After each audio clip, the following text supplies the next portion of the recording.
المقابله بالطبع كانت المقابله كان عندها وجهين. الشوط الاول ما كناش المستوى اللي بغينا، ما دخلناش في المقابله، كان شويه ديال التخوف، كان واحد التجانس في وسط الميدان والهجوم. في الشوط الثاني حاولنا نغيروا طريقه اللعب وردينا شويه يعني الطريقه اللي كتوالف مع اللاعبين. كنا يمكن احسن، وصلنا ضيعنا عدد فرص. هذا كيبين ان خصنا بزاف العمل من الناحيه التكتيكيه وكذلك التقنيه باش نواصلوا المقابلات القادمه.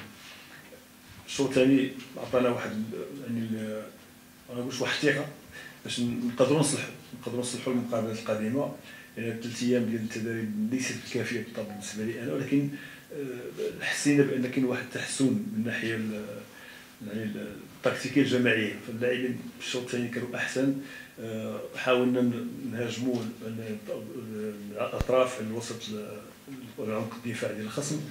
ضيعنا عدة فرص، 3 فرص نظن. كاين هناك ضربه جزاء اللي عندنا في الصور انها ضربه جزاء صفرت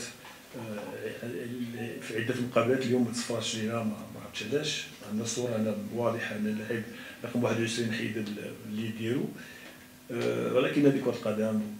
الفو كونترافي اونكور، خصنا نخدموا مازال حظوظ وافره ان شاء الله باش نخرجوا من هذا المأزق اللي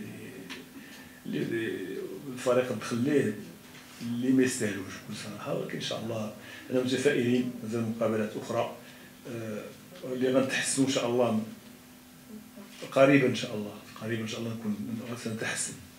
اول سؤال باختصار ثقه.